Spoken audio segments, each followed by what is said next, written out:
Amém. Que essa seja a nossa oração nessa tarde. Estarmos felizes por estarmos na presença do Senhor.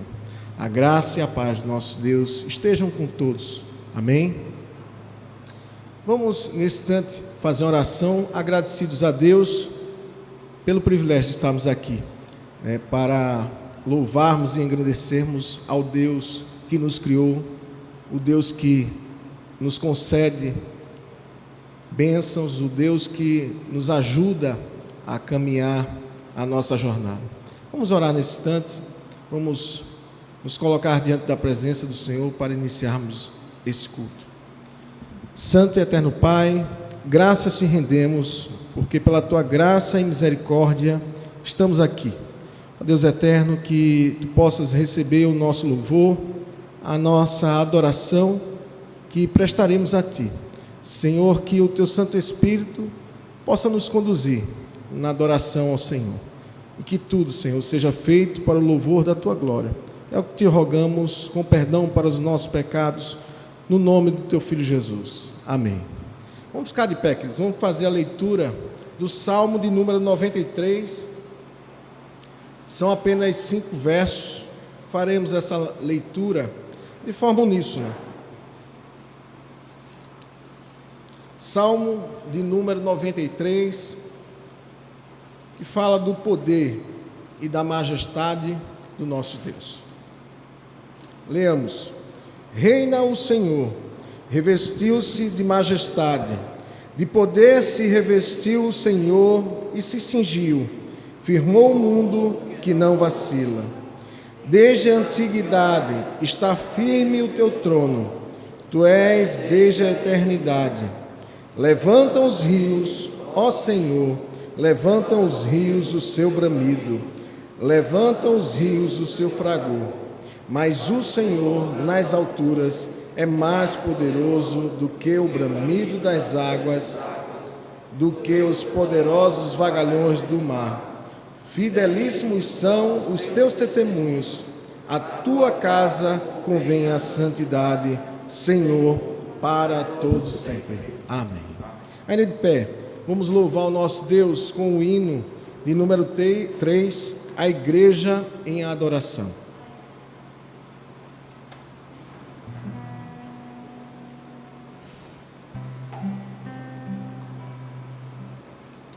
Eterno Pai, teu povo congregado, humilde entoa teu louvor aqui, no dia para o culto reservado, com esperança olhamos para ti. Deus santo, livro grande, Deus tomamos, singela e reverente amor, e como atentos filhos procuramos ciência na palavra do Senhor. Jesus, aos teus benditos pés sentados, queremos teu conselho receber. Sendo por ti mesmo doutrinados, de mais em mais na santa fé crescer, do mundo e seus encargos retirar.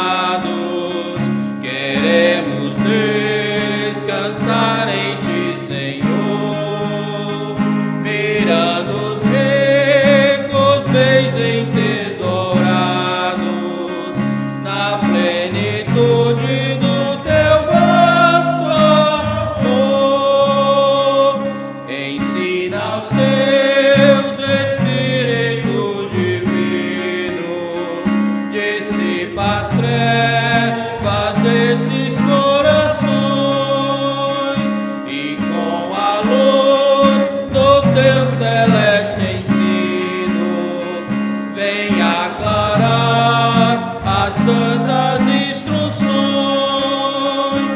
Aviva em nós as moças da memória, pois sempre mais queremos conhecer o Rei dos céus, o Cristo cuja glória eleva os santos anjos de prazer.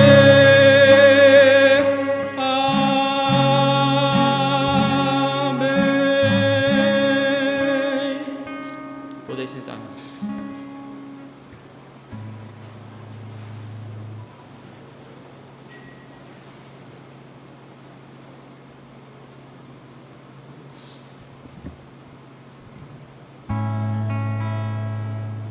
Amém. Louvado seja o nosso Senhor, Deus que nos trouxe até aqui esta tarde para cultuarmos seu nome.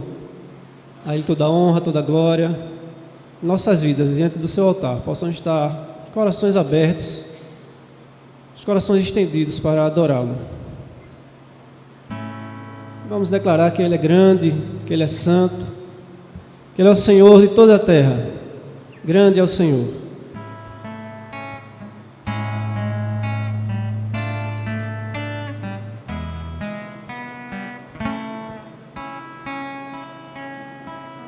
Grande é o Senhor e muito digno de louvor na cidade do nosso Deus, seu santo monte. A alegria de toda a terra, a alegria de toda a terra.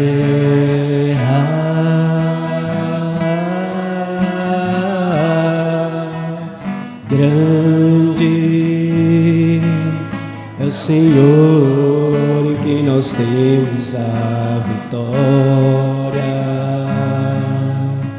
que nos ajuda contra o inimigo. Por isso diante dele nos prostramos, por isso diante dele nos prostramos.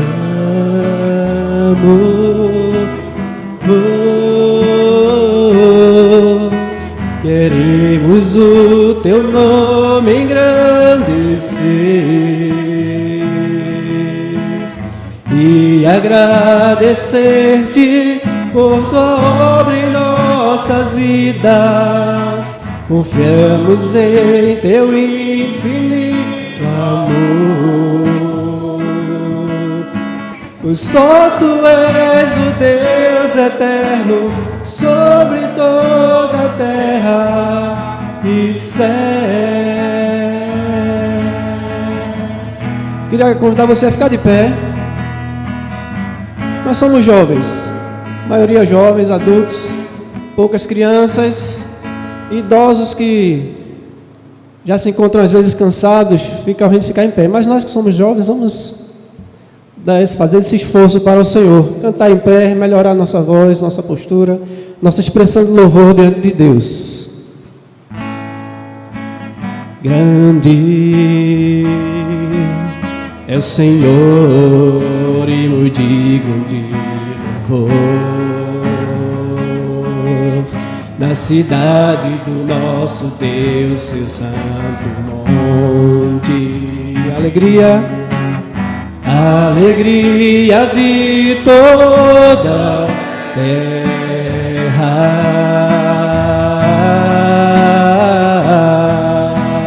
Grande é o Senhor em quem nós temos a vitória, que nos ajuda contra o inimigo. Por isso diante dele nos prostramos e adoramos queremos o teu nome engrandecer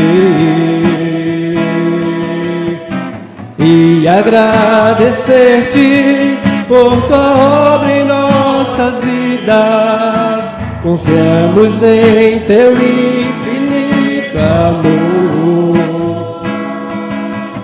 pois só tu és o Deus eterno sobre toda a terra e céu. Queremos o teu nome agradecer, queremos o teu nome engrandecer e agradecer-te por tua obra em nossas vidas. Confiamos em teu infinito amor, pois só tu és o Deus eterno sobre toda a terra. Pois só tu és o Deus eterno sobre toda a terra. Mais uma vez. Pois só tu és o Deus eterno sobre toda a terra e céu.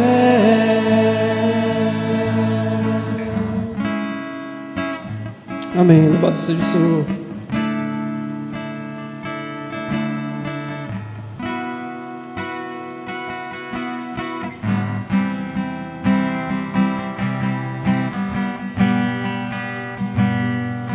Todo ser que vive, ouve o nome do Senhor.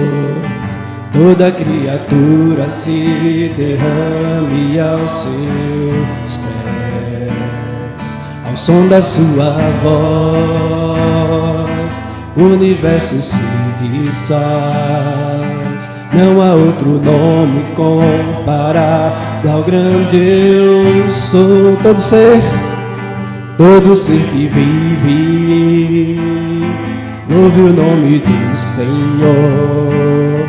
Toda criatura se derrame aos seus pés. Ao som da sua voz, o universo se desfaz. Não há outro nome comparado ao grande eu sou. E mesmo sendo pó, com tudo que há em mim, com fé, que céus e terra passarão, mas o teu nome é eterno. Todo joelho dobrará ao ouvir teu nome, teu santo nome. Todo ser confessará, louvado seja o teu nome, teu santo nome. Mesmo sendo pó, e mesmo sendo pó, com tudo que há em mim, confessarei. E céus e terra passarão, mas o teu nome é eterno. Todo joelho dobrará ao ouvir teu nome, teu santo nome. Todo ser confessará, todo ser confessará, louvado seja o teu nome, teu santo nome. Todo joelho dobrará ao ouvir teu nome, teu santo nome. Todo ser confessará, todo ser confessará, Louvado seja o teu nome, teu santo nome.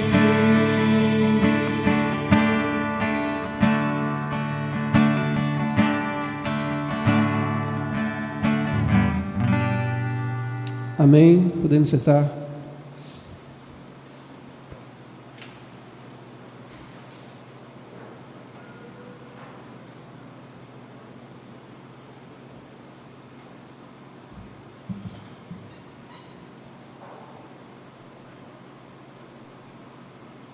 Irmãos, mesmo assentados, vamos abrir nossas Bíblias na primeira epístola de Paulo aos Tessalonicenses, capítulo 4.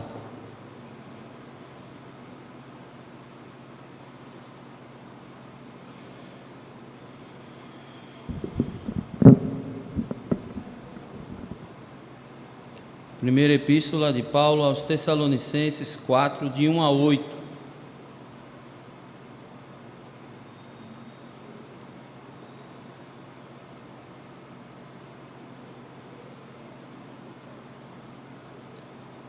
Todos encontraram, nós vamos ler alternadamente, amém? Enquanto nós lemos, eu gostaria que a igreja meditasse no que nós estivermos lendo, porque logo após a leitura nós vamos fazer uma oração de contrição. Diz assim a palavra do Senhor: finalmente, irmãos, nós vos rogamos e exortamos no Senhor Jesus que, como de nós recebestes, quanto à maneira por que deveis viver e agradar a Deus, efetivamente estáis fazendo, continueis progredindo cada vez mais. Porque estáis atirados quanto às instruções dos termos da parte do Senhor Jesus. Pois esta é a vontade de Deus, a vossa santificação, que vos abstenhais da prostituição.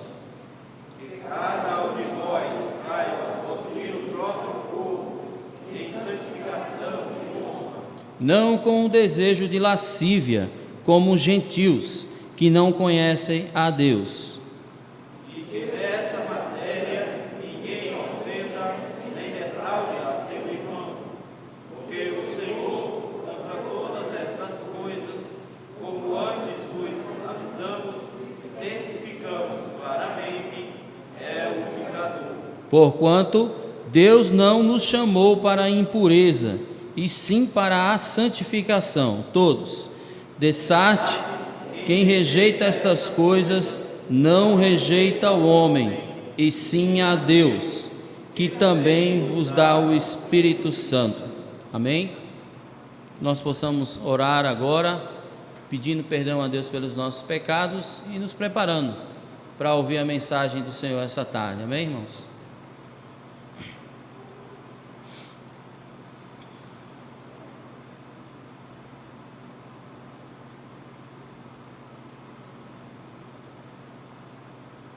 Santo Deus, louvado seja o Teu nome, Senhor. Nós Te agradecemos por estarmos aqui na Tua casa mais uma vez. Ó Deus, que os nossos corações que são duros, que recusam a ouvir a Tua voz, Senhor, possam ser quebrados essa tarde. Que Teu Espírito Santo, ó Deus, possa ser glorificado através das nossas vidas. Nos dê o reconhecimento, ó Pai, que nós precisamos do Senhor cada vez mais. Que se estivermos longe de Ti, Senhor, nós estaremos perdidos. Dai-nos essa consciência para a glória do Teu nome. Nós te pedimos em nome de Jesus, Teu Filho. Amém.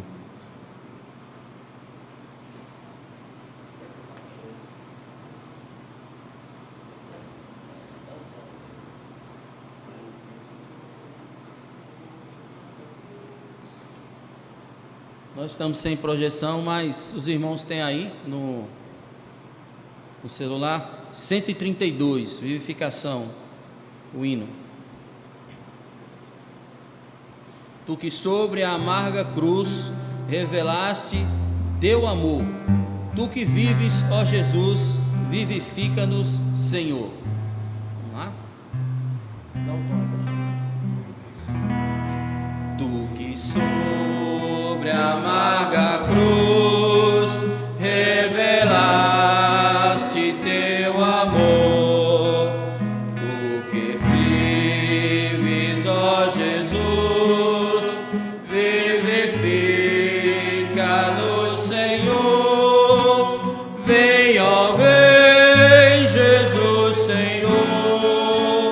nossas almas despertar com teu santo e puro amor. Vem, Senhor, nos inflamar. Ó vem, nossas almas inflamar. Eis o mundo tentador a querer nos atrair, sem teu fogo abrasador não podemos resistir. Vem, ó vem, Jesus Senhor, nossas almas despertar com teu santo e puro amor. Vem, Senhor, nos inflamar.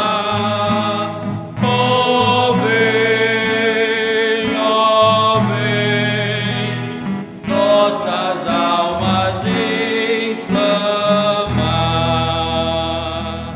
Quantos que corriam bem de longe agora vão, outros que não estão também, sem temor vivendo estão. Vem, ó vem, Jesus Senhor, nossas almas despertar com teu santo e puro amor. Vem, Senhor, nos inflamar. Ó vem, nossas almas inflamar. Vem agora consumir tudo quanto, ó Salvador, quer altivo resistir ao teu grande e santo amor. Vem, ó vem, Jesus Senhor, nossas almas despertar com teu santo e puro amor. Vem, Senhor, nos inflamar. Ó vem, nossas almas inflamar.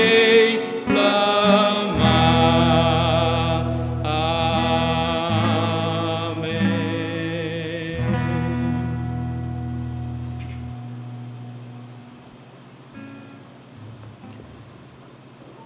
Graças e paz, irmãos. Vamos abrir as nossas Bíblias no livro do profeta Miqueias. Livro do profeta Miqueias, capítulo de número 2.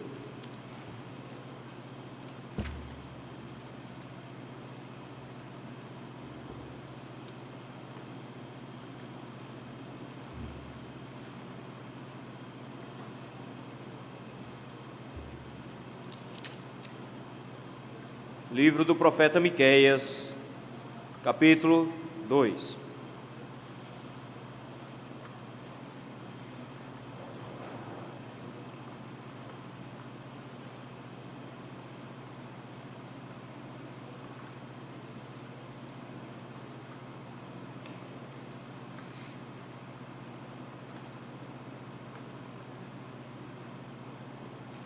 Encontrando Mateus é só voltar, fica mais fácil.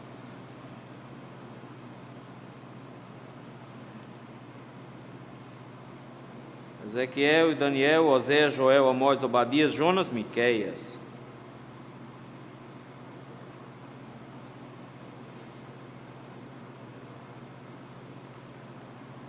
Diz assim a palavra do Senhor: ai daqueles que no seu leito imaginam a iniquidade e maquinam o mal, à luz da alva o praticam, porque o poder está em suas mãos.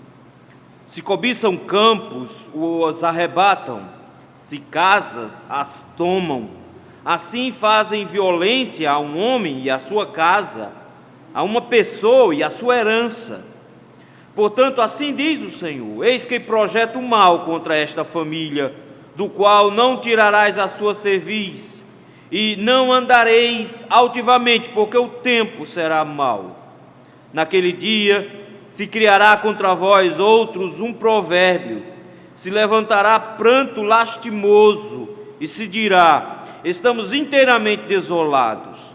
A porção do meu povo Deus a troca, como me despoja, reparte os nossos campos aos rebeldes.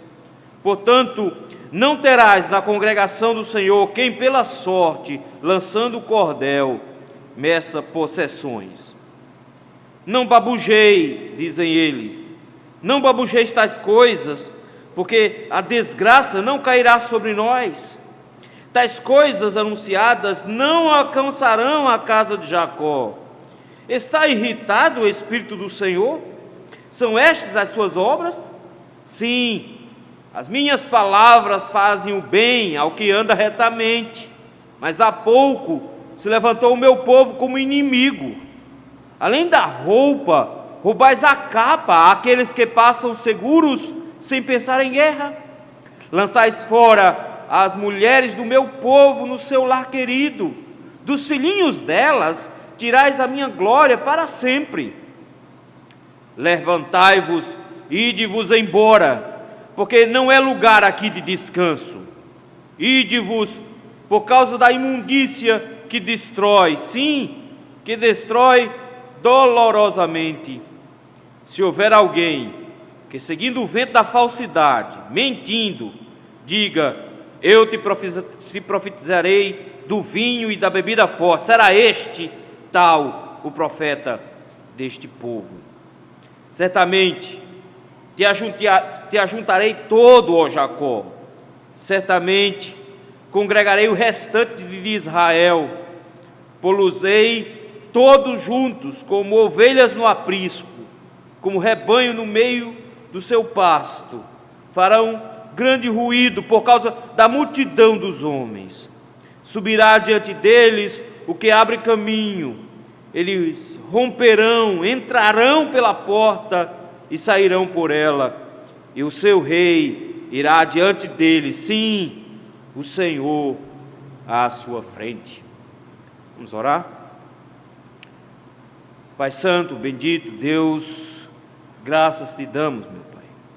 Te louvamos e bendizemos pela Tua palavra, que o Senhor sabiamente, bondosamente, nos colocou nas mãos. Te louvamos pelo Teu Espírito, que supervisionou o que aqui está escrito, de maneira que não tem erros, não tem falhas, e que é a perfeita expressão da Sua vontade. Te rogamos, meu Pai, que o Senhor tenha misericórdia de nós, que o Senhor abra os nossos olhos e o nosso coração, nos dê a capacidade de entender e de vivenciar a fé e as práticas que são aqui na Tua palavra descritas. No nome de Cristo Jesus é que nós te rogamos. Amém. Um dos erros que eleitores comuns cometem é achar que político gosta quando tudo está bem. Um dos erros que se comete é que achar que quando a cidade está caminhando tudo certinho, é que os políticos estão felizes. Eles geralmente não estão felizes quando está dando tudo certo. O motivo é simples: quando tudo está caminhando muito bem, provavelmente está sendo mais difícil de roubar. Mas tem uma coisa que alegra o coração de político: crise. Não tem coisa melhor do que uma seca no sertão. Frente de emergência. Compra de emergência de comida de cesta básica para dar para as pessoas. Frentes de trabalho de emergência. Isso é uma festa. Poder fazer um monte de obra sem licitação, poder tirar dinheiro. Crise é a maior oportunidade para a gente corrupta. Crise é a maior oportunidade para eles ficarem ricos. E coronavírus não foi diferente. Aproveitar de todo jeito, pegar dinheiro de tudo quanto é canto, comprar o respirador de porco, para servir para o povo. Entregaram de tudo, compraram máscara descartável para ninguém saber para onde foi parar essas máscaras. Espalharam o hospital por tudo quanto é canto, desmontaram 30 dias depois. Cobraram uma fortuna para administrar uma tenda, uma lona estendida. Políticos ricos aproveitam de crises para roubar, é para enriquecer em cima dos pobres. E infelizmente em nosso país, riqueza, política e opressão andam de mãos dadas. Mas não é uma coisa só nossa, e não é uma coisa de agora, pelo contrário, é antigo e é descrito nas Escrituras. É contra isso que Miqueias está lutando aqui no capítulo de número 2. Ele gastou o capítulo 1 inteiro discorrendo sobre o relacionamento do povo de Deus com o próprio Deus. O capítulo 1 trata dessa relação com o Senhor e da forma como os pecados que eles estavam cometendo contra Deus os estava afastando do Senhor, e de como eles precisavam voltar imediatamente para o Senhor. Esses pecados contra Deus agora se manifestam no capítulo 2 em pecados contra os homens, porque não é possível quebrar a primeira tábua sem também quebrar a segunda. E o capítulo 2, então, Miqueias vai denunciar o pecado que os ricos, em especial, estão agindo em relação aos pobres. Ele vai descrever injustiça, ele vai descrever miséria, ele vai descrever roubo, ele vai descrever corrupção. Em outras palavras, capítulo 2 mais parece o Jornal Nacional. Descreve exatamente a nossa situação. Descreve exatamente como corações ímpios podem se erguer em meio a situações difíceis, em meio a crises, para enriquecer ainda mais e para pisar sobre aqueles que são pobres. De repente, Neemias se ergue aqui para denunciar a violência, para denunciar a opressão, para denunciar a imoralidade que está percorrendo as cidades da região de Judá. De Judá, porque o reino do norte a essa altura já caiu. Na verdade, houve uma espécie de até avivamento entre o primeiro e o segundo capítulo, mas o reino do norte já tinha sido destruído pela Assíria, e eles já tinham sido levados cativos, mas quem estava na mira agora era exatamente o reino do sul, o reino de Judá, porque eles estavam achando que estava tudo bem. Ezequias tinha feito um bom governo, a prosperidade econômica estava aumentando e de alguma forma o templo estava funcionando, eles estavam adorando e eles estavam confiados nessa religião que eles possuíam, eles estavam confiados nos profetas que falavam coisas boas, eles estavam vivendo um momento bom. Havia uma crise porque de alguma forma a Assíria já estava invadindo e derrubando uma cidade após a outra de Judá, e não só isso, o Judá já estava enviando impostos, tributos para a Síria. Então, por conta disso, começou a se gerar uma crise econômica. Nós temos uma prosperidade aumentando, mas devido a uma situação política, começou-se a ver a crise, porque os mais pobres estavam tendo que enfrentar um problemão. Primeiro problema, eles estavam precisando se enfiar em batalhas o tempo inteiro, e por isso nós vamos ver homens que estão aqui cansados, sem querer pensar em guerra, no versículo número 8. Eles estão cansados de enfrentar a Assíria em várias cidades menores e voltarem depois para Jerusalém cansados de guerra. Mas, por outro lado, por causa da bitributação que eles estavam tendo que pagar, porque eles estavam pagando impostos, primeiro para Judá, por causa de Ezequias, mas eles também estavam pagando impostos para a Síria. Então o rei não rachava os impostos com a Síria, ele cobrava o segundo imposto. Por causa dos impostos, os pobres estavam ficando ainda mais pobres. E sempre que um pobre fica pobre, tem um rico tentando tirar vantagem para comprar o resto das coisas dele. Essas pessoas estavam conseguindo dívidas para pagar impostos. Por conta disso, os ricos estavam aproveitando para emprestar dinheiro e também para comprar produtos, comprar mercadorias com preço lá embaixo. Porque quem está com dívida e tem uma fazenda, vendia a fazenda para pagar as contas e vendia no preço baixinho.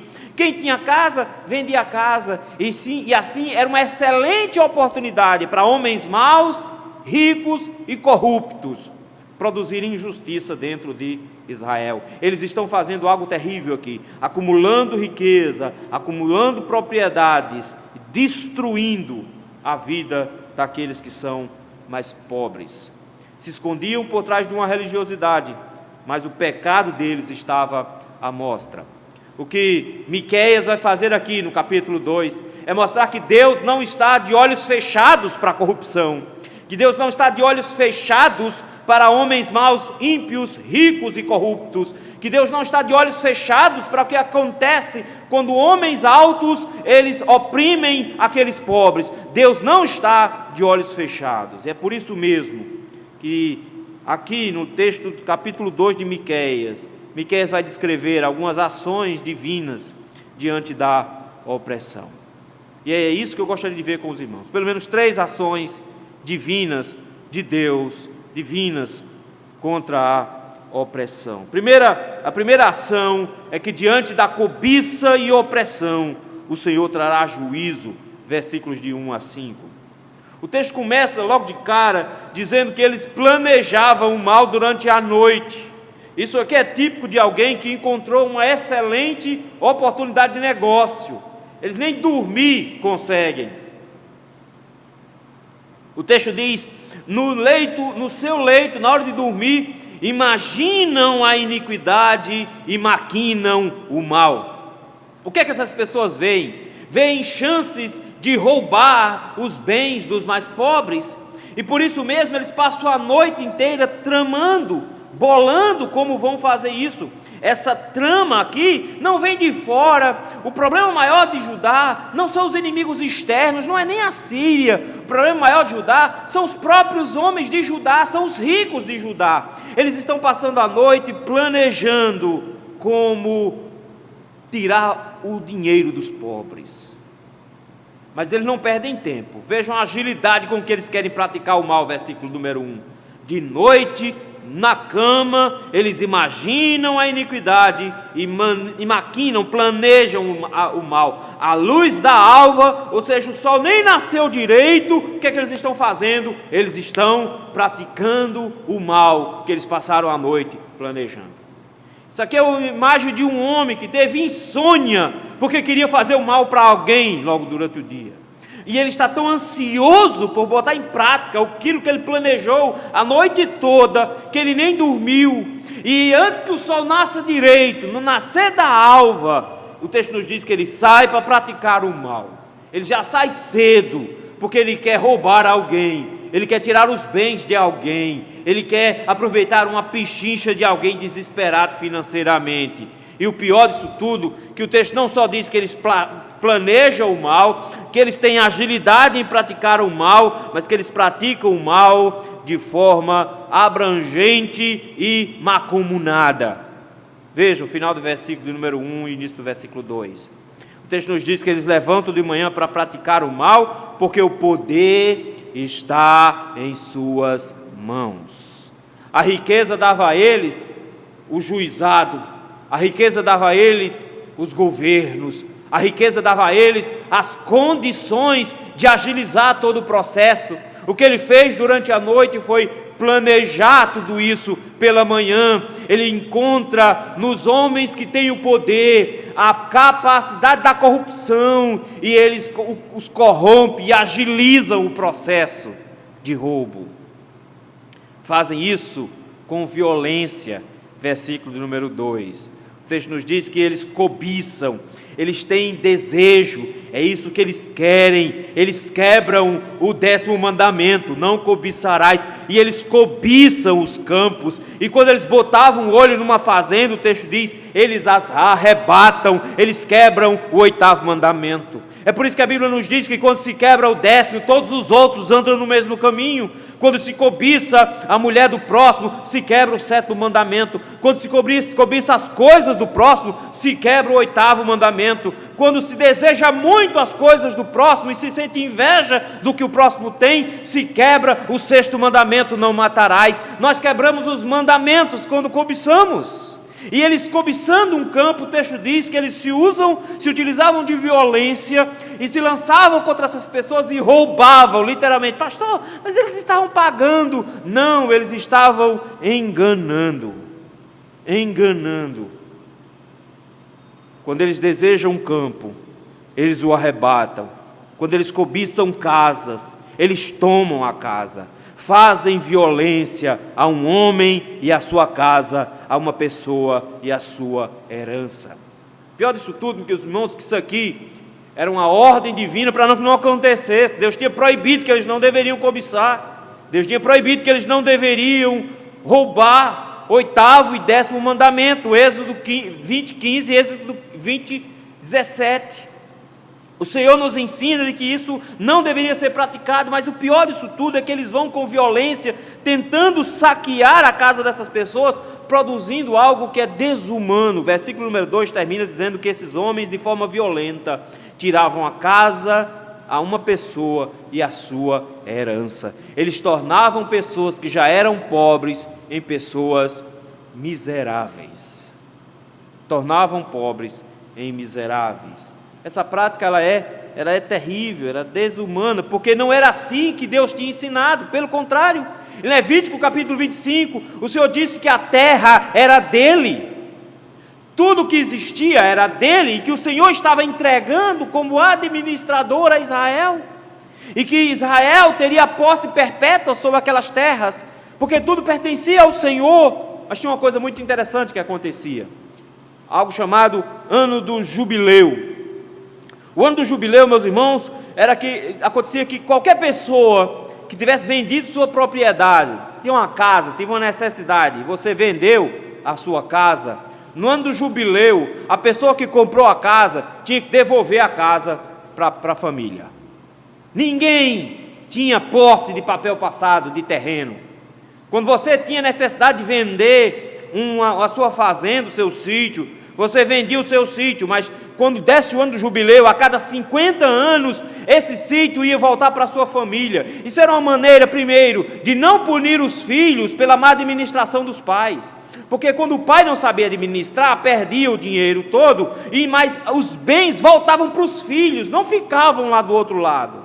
Em segundo lugar, isso mostrava de que a posse da terra não era das pessoas, então você não podia comprar a posse era do Senhor, então ela tinha que continuar com quem o Senhor deu.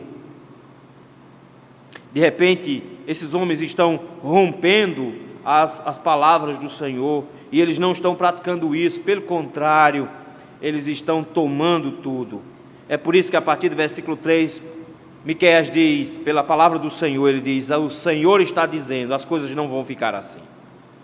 A gente acha que a solução para a corrupção está, para alguns, no sistema judiciário. Eu não sei se vocês já entenderam, mas o sistema judiciário não é diferente do sistema legislativo nem do executivo. Os três podem ser corrompidos facilmente. É feito por pecadores, e pecadores se corrompem, não importa se eles estão no legislativo, no judiciário ou no executivo, eles se corrompem. Mas o princípio aqui é que Deus é que vai estabelecer justiça. Então a justiça contra os corruptos não vem de poderes dos homens, vem do poder de Deus. É por isso que nos versículos 3, 4 e 5 o Senhor diz: eu vou retribuir a opressão que vocês estão produzindo. O Senhor iria produzir juízo, versículo 3. Portanto, assim diz o Senhor: eis que eu projeto mal contra estas famílias. Eu quero que você preste atenção no detalhe. No versículo 1, o que foi que Deus disse que os homens estavam fazendo? No leito da cama deles, em casa, eles estavam planejando o mal. No versículo 3, o Senhor diz: eu projeto o mal contra vocês. Isso agora é completamente diferente. Eles estavam maquinando o mal durante a noite, mas a sua capacidade de execução era limitada. O que o texto está dizendo agora é que o Senhor, que é aquele que é capaz, que pode produzir o mal absoluto, Deus também tinha um plano mal contra eles. Deus também estava planejando uma coisa ruim contra eles. E que Deus iria executar essa coisa ruim contra eles de forma absoluta e plena que os atos de injustiça deles seria retribuído por um ato de justiça do Senhor. E da mesma forma como eles planejavam o mal contra famílias no versículo 2, o Senhor planeja o mal contra a família deles. O Senhor iria retribuir a eles de forma justa, olho por olho, dente por dente. O que eles estavam planejando fazer, o Senhor iria fazer era com eles. Como eles estavam tentando destruir famílias, o Senhor iria destruir a família deles. Como eles estavam querendo tomar as posses dessas famílias, o Senhor iria tomar as posses deles. O Senhor iria retribuir, versículo número 3, do qual não tirareis a vossa cerviz, e não andareis altivamente, porque o tempo será mau. O Senhor está dizendo, eu vou produzir o mal contra vocês, e vocês vão descobrir o que é humilhação. Ele usa duas expressões aqui, não tirareis a vossa cerviz. Ele está dizendo, vocês vão receber uma canga no pescoço, e vocês vão ser arrastados, eu vou amolecer o pescoço duro de vocês. Vocês são muito orgulhosos, mas eu vou derrubar a cerviz de vocês. Vocês têm um pescoço duro, mas eu vou amolecer vocês. E vocês não vão andar altivamente, diz o texto. Vocês não vão conseguir erguer a cabeça orgulhosos. Vocês não vão conseguir andar orgulhosos pela rua. Eu vou humilhar vocês, porque os dias que eu estou planejando para vocês são dias maus. O Senhor iria os humilhar. Sabe como? Versículo 4. Naquele dia se criará contra vós um provérbio. Esse aqui, para nós, a ideia de criar um provérbio, para nós é estranho, porque o que é que significa ele querer dizer que vai criar um provérbio? Mas quando ele diz que vai ser criado um provérbio, eu me lembro da escola. Agora deixa-me arrastar de uma época que bullying fazia parte, e que todo mundo tinha um apelido depreciativo. Como metade já está rindo, então com certeza você já teve o seu. E tinha um negócio chamado mangar do outro. Não sei se aqui tem, mas no interior o verbo bem nordestino, mangar do outro. E aí no mangar sempre se tinha um apelido certo com uma cantiguinha que se cantava junto com esse apelido. Quando você queria azucrinar o juízo do outro, você cantava essa musiquinha perto do cara e o cara perdia completamente as estribeiras. Essa forma de zombar por meio de um provérbio, por meio de uma frase, por meio de uma estrutura, era a forma como eles iriam ser tratados aqui. As pessoas iam fazer musiquinhas a respeito deles. As pessoas iam criar provérbios. As pessoas iam falar e iam fazer chacota com a cara deles. Que tipo de provérbios eles iriam falar? Que tipo de expressão eles iriam falar? Nesses dias, eles vão levantar um pranto lastimoso e vai se dizer, estão inteiramente desolados. Todo mundo irá se envergonhar por saber que fulano de tal está com a cara no chão, fulano se estragou, se acabou. Essa é a porção do meu povo. Deus a troca, Deus mudou a sorte boa que eles estavam tendo em uma sorte má. Deus tirou a riqueza deles e deu para eles desonra e miséria, como me despoja, ou seja, o Senhor está tirando tudo de mim. Esses homens ricos agora estavam com a cara no chão. Eles tinham muitas propriedades, porque eles estavam roubando as propriedades no versículo 2. Versículo 4 termina dizendo, reparte os nossos campos aos rebeldes. O Senhor pega o campo deles e distribui com inimigos. Meus irmãos, quando o Senhor se ergue em juízo, pobre sofre. Isso aconteceu aqui. Mas rico sofre mais. Porque pobre está acostumado a comer arroz com lata de sardinha. Para pobre não é problema. Ele mistura macarrão com sardinha e isso é comida de domingo de noite. Para nós não é problema.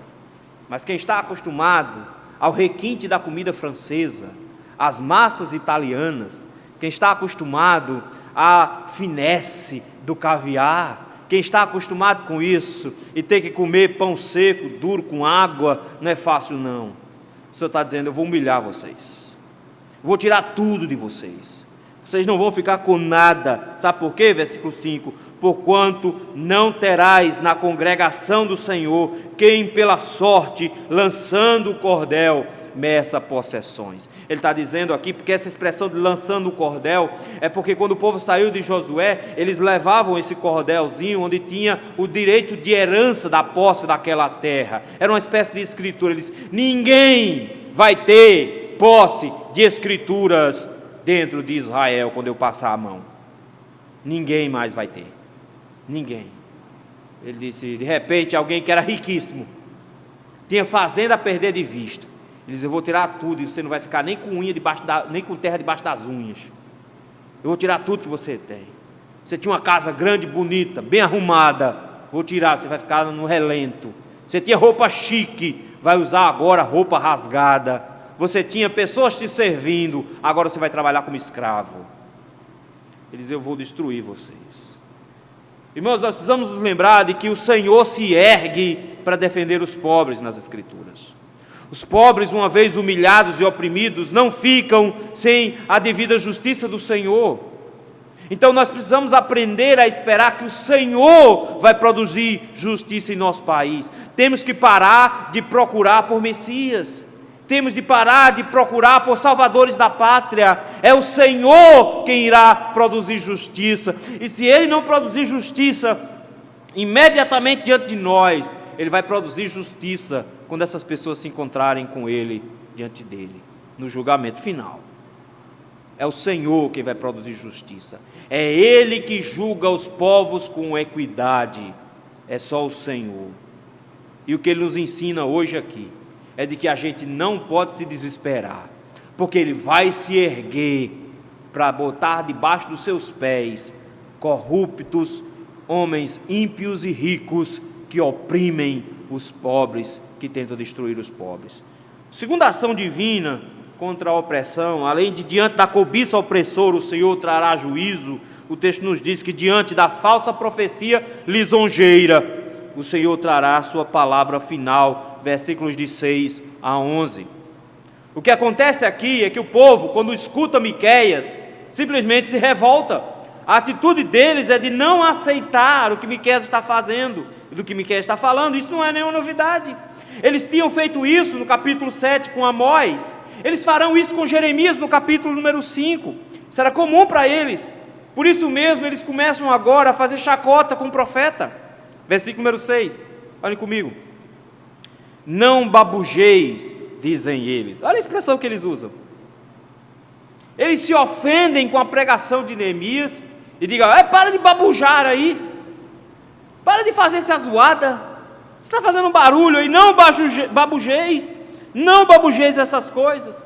Ele está dizendo, para de pregar, porque a pregação de Neemias é uma pregação dura, mas eles não esperam isso.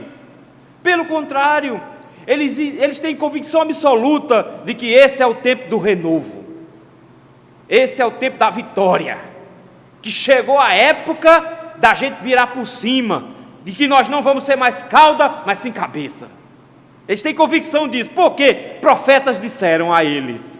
Eles chegam agora e dizem, nós temos convicções de quem nós somos, nós estamos indo para o culto, nós estamos entregando ofertas, nós estamos entregando os dízimos, nós estamos servindo ao Senhor, mas o que eles não entenderam é que a vida corrupta deles, que a vida de opressão deles, estava invalidando a vida de adoração deles, e eles estavam ouvindo falsos profetas, e o texto chega agora e diz, não diga essas coisas, pare de babujar essas coisas, porque a desgraça não cairá sobre nós. Eles duvidam que a desgraça vai cair sobre eles. Queridos, falsos profetas sempre enchem os ouvidos dos homens de elogios, sempre enchem os ouvidos das pessoas dizendo mentira. Olhe, do Novo Testamento Jesus é o centro, mas Jesus, você é o centro, receba. É assim que o falso profeta se comporta, é isso que ele fala, ele quer encher sua bola, porque se você ficar muito feliz, você vai continuar vindo para ele e vai pagar 100 conto de entrada no próximo culto. Ele está dizendo aqui, não vai cair desgraça, e eles estão dizendo não vai cair desgraça, porque tem um bocado de outros profetas dizendo, dessa vez Judá vai crescer, prosperidade chegou, Esse é o tempo da vitória. Sabe, versículo 7, ele diz: a gente sabe quem somos, nós sabemos as nossas promessas. Os profetas nos dizem, versículo 7, tais coisas anunciadas não acontecerão, não alcançarão a casa de Jacó. Nós somos o povo de Deus, e contra nós não prevalece nenhum mal. Já ouviram isso? Contra o povo do Senhor, seta aguda não nos atinge. A gente não pega a corona. Ele chega aqui e eles, baseados nas palavras dos falsos profetas, eles se erguem e dizem: nunca o Senhor vai fazer isso contra os seus filhos, contra o seu povo, contra a casa de Jacó. O Senhor nunca vai castigar a gente desse jeito. Porque no capítulo de número 2, versículos de 1 a 5, o Senhor tinha dito: vou mandar vocês para o cativeiro. No capítulo 2, versículo 7, ele diz: nunca que o Senhor vai fazer um negócio desse. Deus não vai fazer um negócio desse. Motivo: Deus não tem motivos para ficar com raiva da gente. Versículo 7, está irritado o Espírito do Senhor? Ele chega agora e diz: por acaso Deus está com raiva da gente? Ué, por quê? Por que Deus está com raiva da gente? A gente está enchendo estádios para louvar. Nós somos uma geração de adoradores. Nós estamos ganhando tanta repercussão que a gente já tem TV própria. Nós temos concursos imensos. Nós espalhamos a nossa música por tudo quanto é canto. Os nossos discos, eles competem pau a pau com os discos do mundo. Estamos vivendo um avivamento. Deus não pode estar com raiva de um povo desse. Deus não pode estar com raiva de um bando de adorador desse, de igreja de parede preta. Deus não pode estar com raiva de gente assim. Deus não pode estar com raiva de pregadores de calças apertadas. Deus não pode estar com raiva desse povo. Eles estão fazendo a obra. É isso que eles estão dizendo aqui. Por que Deus estaria com raiva? São estas as suas obras? É assim que Deus faz? Deus não faz assim. Quando o povo de Deus está dando direitinho, vai dar tudo certo. O texto então termina no versículo 7 dizendo: sim, as minhas palavras fazem o bem ao que anda retamente. Deus chega e diz: eu concordo com vocês. Se estivesse tudo certo, vocês deveriam esperar que desse tudo certo. Mas o problema é que não está nada certo. Vocês estão confundindo cultos com vida. Vocês estão confundindo reuniões de adoração com vida de adoração. Vocês não têm vida de adorador. Vocês têm uma vida corrompida, imoral, opressora. E vocês acham que as suas reuniões são suficientes para mim.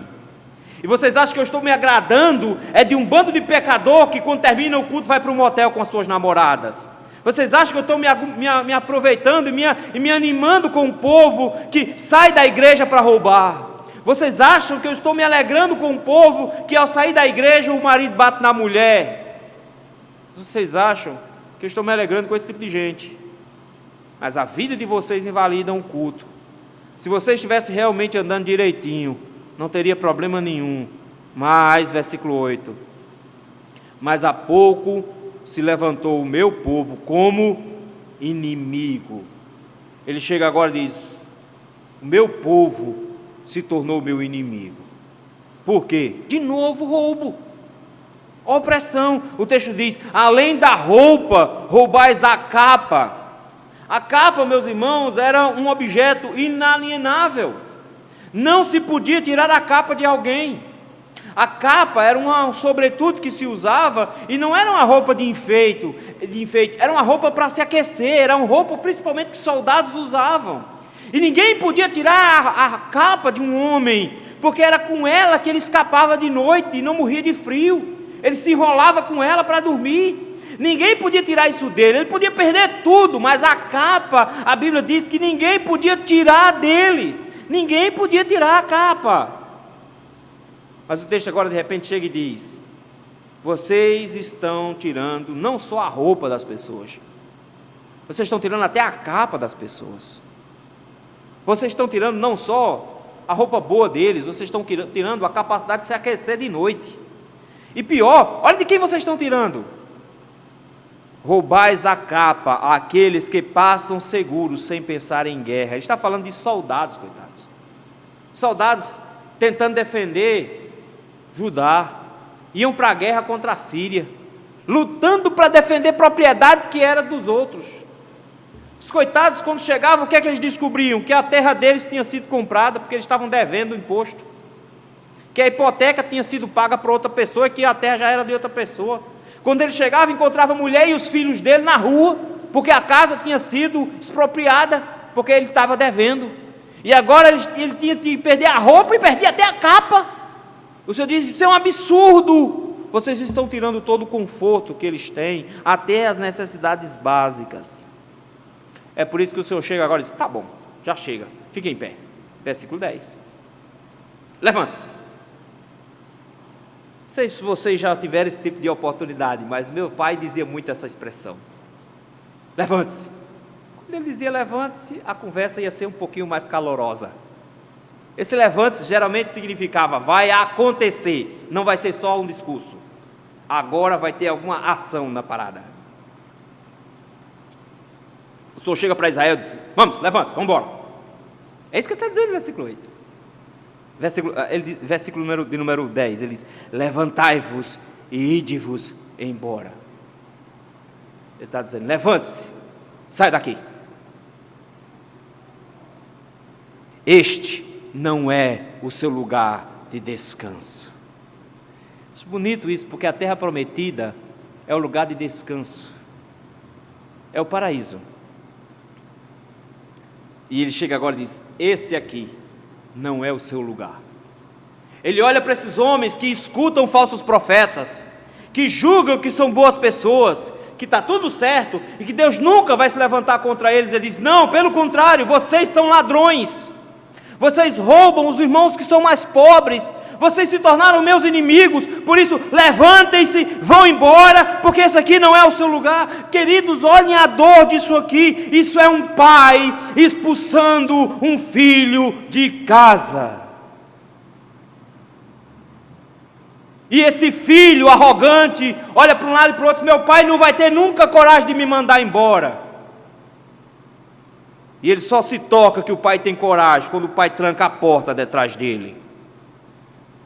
E ele diz: vão embora, esse não é o lugar de vocês. Ide-vos, por causa da imundícia que destrói, e destrói dolorosamente. O que vocês fazem causa um mal, causa um dor. Como é que eles conseguiram fazer isso? Como é que eles conseguiram praticar o mal achando que estavam praticando o bem? Como é que eles conseguiram inverter as coisas de um jeito e achar que a sua vida com Deus estava boa, quando a vida deles com Deus era uma vida de inimizade? Como é que eles chegaram nesse nível? Versículo 11. Se houver alguém que, seguindo o vento da falsidade, eu acho a expressão vento da falsidade aqui fantástica, porque a palavra vento é a mesma palavra para espírito, é a mesma palavra. Ele está dizendo aqui: alguém que escuta o espírito da falsidade. O falso profeta não é alguém inocente. O que prega uma heresia não é um bichinho, tadinho, enganado. Ele não sabe Bíblia direito. Tadinho nada, ele é mensageiro de Satanás, ele tem uma boca infernal, ele fala pelo poder de demônios. Houve alguém que, seguindo o espírito da falsidade, mentindo, diga: eu te profetizei do vinho e da bebida forte. Será este tal o profeta deste povo? Qual é o profeta que o povo gosta? Aquele que diz: tome posse da vitória, irmão. Esse ano vai ser o ano 2020, vai ser o ano da bebida forte, vai ser o ano que você dá, o ano da vitória, o ano que o Senhor vai te dar a benção. Tome posse. 2020, o ano que você vai encontrar com Deus com coronavírus. essa declaração de bênção que tem no versículo 11, ele diz: são profetas falsos que falam pelo espírito da falsidade. É por isso que eles achavam que estavam tudo bem, é por isso que eles achavam que era uma geração de adoradores, é por isso que eles achavam que Deus estava gostando deles, é por isso, porque Israel estava cheio de falsos profetas, e onde houver um falso profeta, haverá uma multidão para ouvir as suas palavras boas. Chega Neemias estragando a festa. Todo mundo lá no congresso de adoração, chega o Neemias para estragar. Esse não vai ser contratado nunca mais para pregar, porque o povo quer quem fala coisas boas. Eis aí a palavra de um teólogo coach, de um pastor coach. Só diz coisa boa para você. Você é fantástico, porque você não é mais pecador, que você arrebenta, que o poder está em você, que você consegue. Tome posse disso, meu irmão, e vá para o inferno sem nenhum problema, porque é isso que o texto está dizendo. O Senhor está dizendo: vocês ouviram esse tipo de gente, profetas da mentira, que falam pelo poder, pelo espírito da falsidade. Por ouvi-los, vocês vão sair da minha terra agora e vão embora. Ah, querido, como a gente fica assustado quando liga a TV 5 minutinhos e passa pelos canais gospel. Ah, meus irmãos, como é terrível ver a quantidade de canal do YouTube desses super pastorizinhos, um bocado de moleque que nem saiu dos coeiros ainda, não sabe nem enxugar a baba com babador, querendo produzir teologia e resgatando heresias bem antigas. Porque Satanás não tem criatividade de fazer heresia nova, ele fica reciclando tudinho.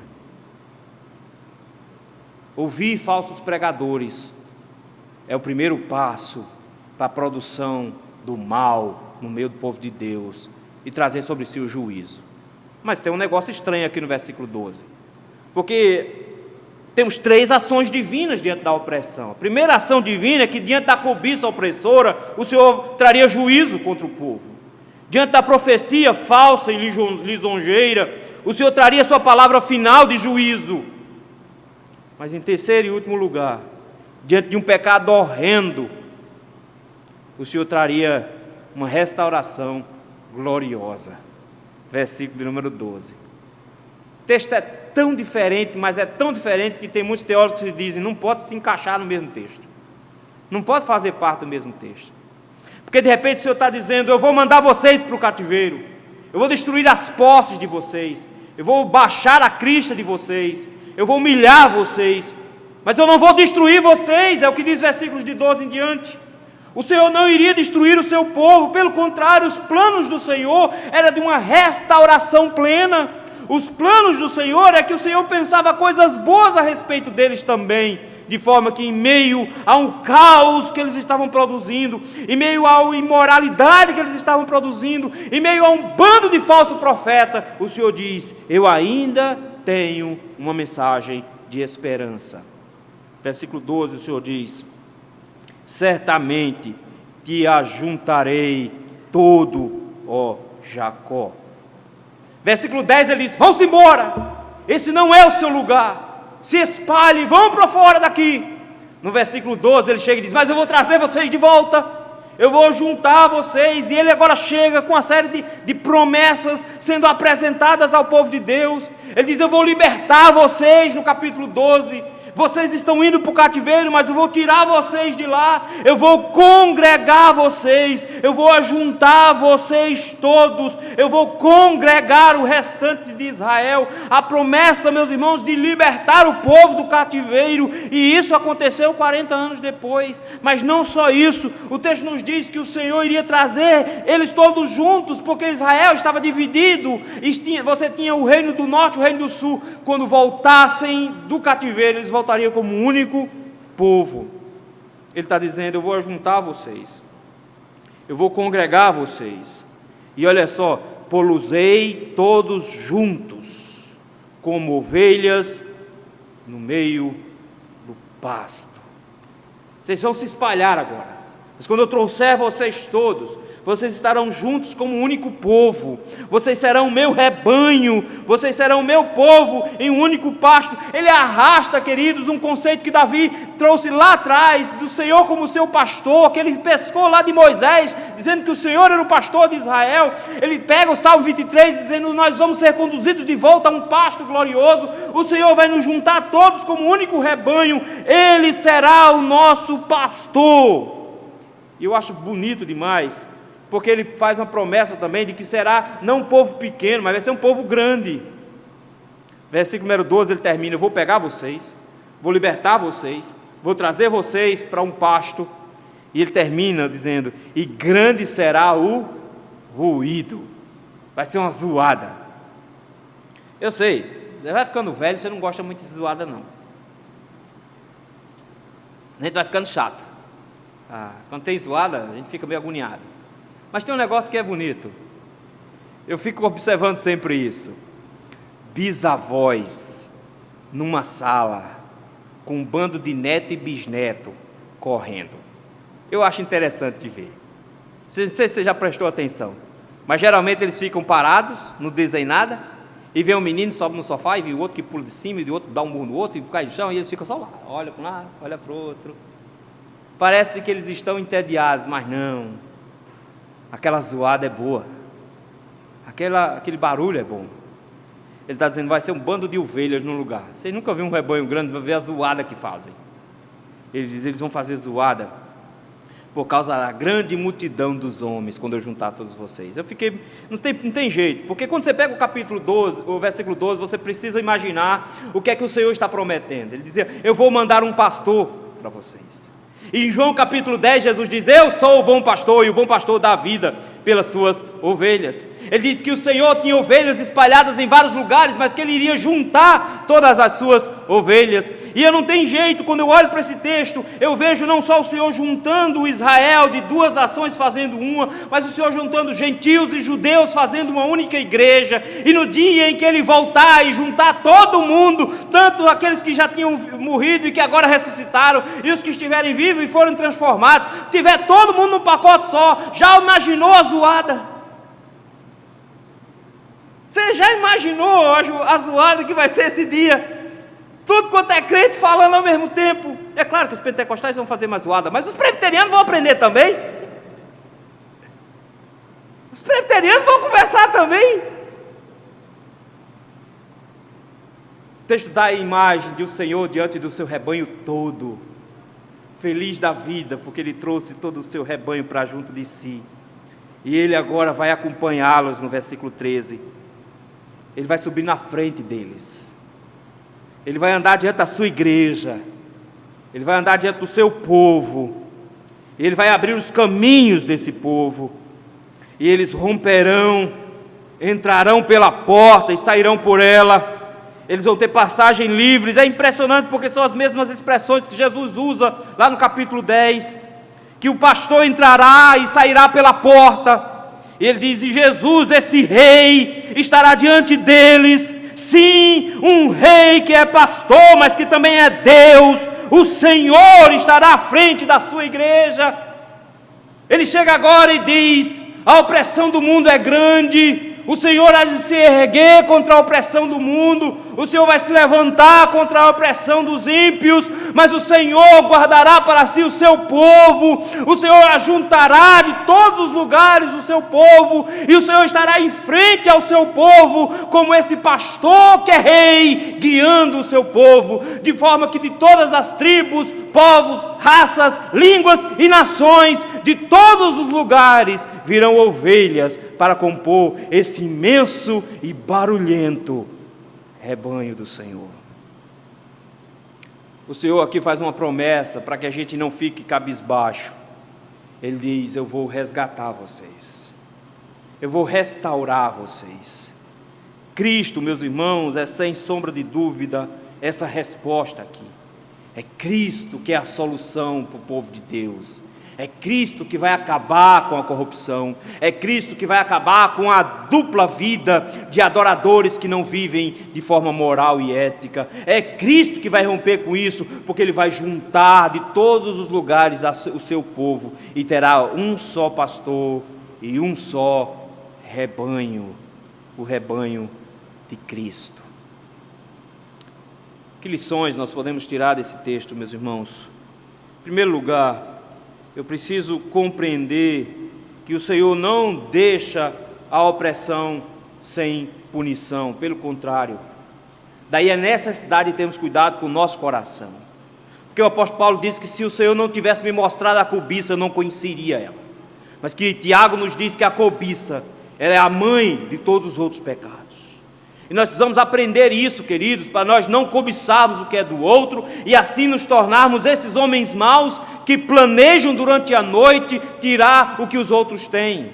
Nós não podemos nos juntar aos ímpios e corruptos e imorais, pessoas ricas que desejam produzir a impiedade e a pobreza. Nós não podemos nos juntar a eles.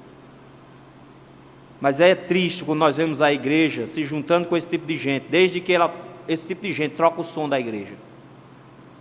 Desde que esse tipo de gente troca o piso da igreja, está tranquilo, a gente vota neles. Desde que esse tipo de gente faça uma reformazinha no templo, a gente vota neles. Se eles conseguirem uma rádio para a gente, aí é que a gente vota mesmo. Quando na verdade, quando nós nos juntamos aos homens maus, corruptos, que se aproveitam para tirar dos pobres o pouco que eles possuem, nós nos tornamos inimigos do Senhor, e o Senhor diz que se levantará contra todos esses que oprimem os pobres. Não podemos nos juntar, meus irmãos, a esses, porque senão nós nos tornamos como eles. Nós temos que ser justos, mas não só isso, querido, precisamos parar de ouvir herege. Já está na hora do povo de Deus discernir entre A e B. Já está na hora de abrirmos uma Bíblia e pararmos de ouvir esse bando de pastorzinho que tem por aí. Está na hora de pararmos de ouvir homens para ouvir a Deus. Não interessa quem seja o pastor. Disse besteira, Deus falou, acabou, meu irmão. Quando Deus fala, não tem discussão. Nós precisamos imediatamente parar de ouvir hereges, para não achar que a igreja está bem, quando na verdade o Senhor está dizendo que não está.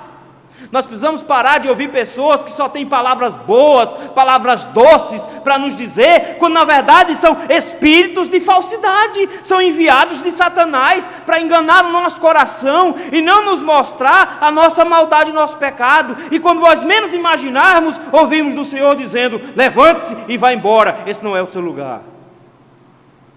Precisamos parar de ouvir falsos profetas imediatamente. Ah, pastor, mas tem hora que ele acerta. É claro, meu irmão, até relógio parado acerta a hora 2 vezes por dia. E você acha que Satanás vai entregar para você só falsidade? É claro que ele vai botar um melzinho de verdade por cima, mas tem estriquinina por baixo. Por que nós não temos medo da heresia? Por que nós não consideramos hereges, mensageiros de Satanás? É meu irmão em Cristo, é você, porque você é filho de Satanás que mente também como você, mas de meu irmão não é. Não pode ser meu irmão. O pai dele é outro, o pai dele é o pai da mentira, o meu é o Senhor de toda a verdade. Nós não somos irmãos. Nós não somos irmãos. Está na hora do povo de Deus dizer isso com todas as letras. Nós não somos irmãos de hereges. Nós não somos irmãos daqueles que corrompem as Escrituras. Nós não somos irmãos de falsos profetas. Nós não somos irmãos porque nós não temos o mesmo Pai. Mas o que nos alegra nisso tudo é que, como parte da providência de Deus, Deus não nos deixa sem esperança. Deus nos aponta para o seu retorno.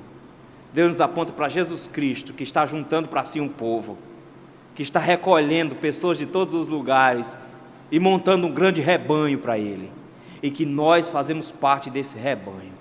E mesmo que a gente seja arrastado em meio às punições que o Senhor tem dado para a igreja brasileira, porque eu entendo que o coronavírus foi uma punição para a igreja brasileira também, porque o Senhor trancou igrejas, o Senhor colocou os crentes em casa, abriu bar, abriu hospital, abriu casa de show, campo de futebol, abriu o metrô, ônibus, mas trancou a igreja. Idoso pode ir para o supermercado, mas não pode ir para a igreja. O Senhor trancou a igreja para nos lembrar de que Ele está juntando para si um povo, o seu rebanho, e que não abrir e fechar de olhos, Ele vai juntar todo mundo num grande encontro barulhento, para que a gente possa se alegrar com a justiça plena que Ele vai produzir. O Senhor é justo, Ele não admite injustiça. O Senhor é justo, Ele se levantará contra a injustiça. O Senhor é justo, Ele vai nos ensinar o que é justiça. Que Deus nos abençoe, meus irmãos. Vamos ficar em pé. Cantemos o hino de número 368, Despedida. Enquanto cantamos esse hino, os irmãos que trouxeram seus dízimos e suas ofertas podem apresentá-los ao Senhor.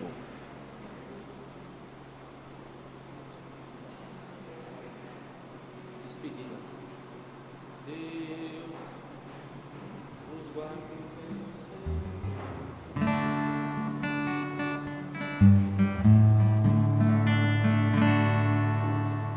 Deus vos guarde pelo seu poder, permaneça ao vosso lado, vos dispense o seu cuidado.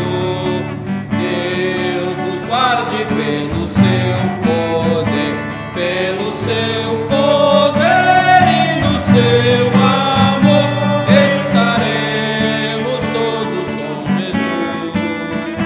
Pelo seu poder e no seu amor, ó que Deus nos guarde em sua luz. Deus nos guarde para o seu louvor, consolados e contentes,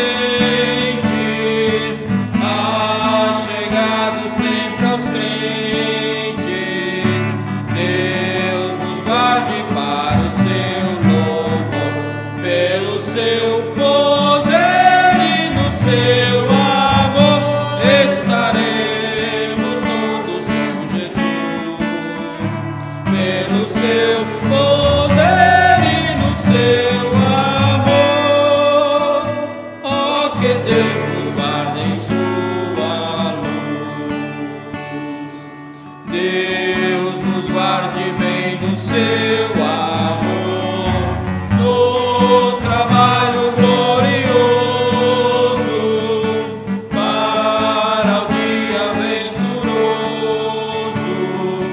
Deus nos guarde bem no seu amor, pelo seu poder e no seu amor estaremos todos com Jesus.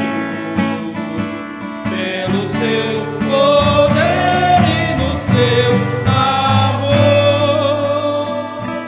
ó que Deus nos guarde em sua luz.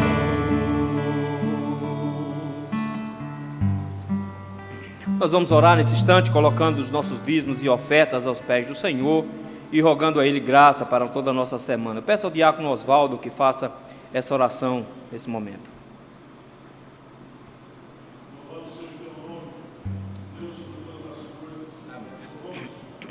Podemos estar mais uma vez na tua casa, aprendendo da tua palavra, ouvindo teus ensinamentos através do teu céu. Te entregamos agora também os dias dos ofertas dos teus filhos, dos teus servos. Te pedimos que abençoe e recebas os teus corações, que possam ser bem usadas no teu trabalho. Despede-nos, meu irmão, também segurança para os nossos lares, Deus abençoe também nossos familiares e inscritos. Em nome de Jesus, te pedimos e te agradecemos. E agora, irmãos, que a graça de nosso Senhor e Salvador Jesus Cristo, o amor de Deus, nosso eterno Pai, o poder, a comunhão e as consolações do Divino Espírito Santo estejam com todos vós e com todo o povo de Deus espalhado pela face da terra, hoje e para todo sempre.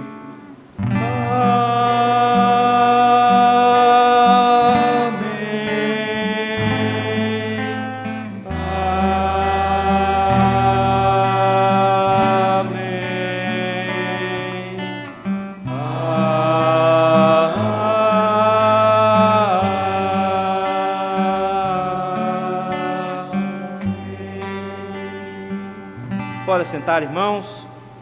Obrigado a todos aqueles que estão nos visitando. Que Deus os abençoe. Ficamos felizes por ter vocês aqui. Que Deus os enriqueça, que possa ter falado ao seu coração e vocês, tendo ouvido a sua voz, se sintam motivados a andar nos seus caminhos. Muito obrigado a todos. Queremos lembrar os irmãos que terça-feira nós temos reunião de oração. Infelizmente, na próxima terça, eu tenho um compromisso. Eu vou estar com uma igreja lá de Moreno, fazendo uma live sobre Romanos 12, lá no Instagram. Então, terça-feira, o culto de oração no WhatsApp. Quem quiser participar, fala com o Nildo aqui, diga: Nildo, eu quero participar, e ele junta você lá no grupo para você participar também com ele, porque ele também está fazendo com o grupo dele. Então, próxima terça-feira, quem quiser participar do culto de oração pelo WhatsApp, fala com o Nildo para participar, porque eu vou ter um compromisso. Quinta-feira à noite, se Deus quiser, 6h30 da noite, nós temos reunião de doutrina. Nós estamos estudando a primeira carta de Paulo aos Coríntios, 6h30 da noite, lá no YouTube. Domingo de manhã, 10 horas da manhã, no YouTube, nós temos o estudo de Neemias. E domingo à tarde, 4 horas da tarde, se Deus quiser, nós temos nosso culto de doutrina. Lembrando que ainda hoje à noite, 7h30, 8 horas da noite, o culto que nós acabamos de prestar ao Senhor estará disponível lá no YouTube, no canal da Igreja Presbiteriana Largo da Paz. São esses avisos que nós temos por hoje, meus irmãos. Vamos em paz, que o Senhor nos acompanhe.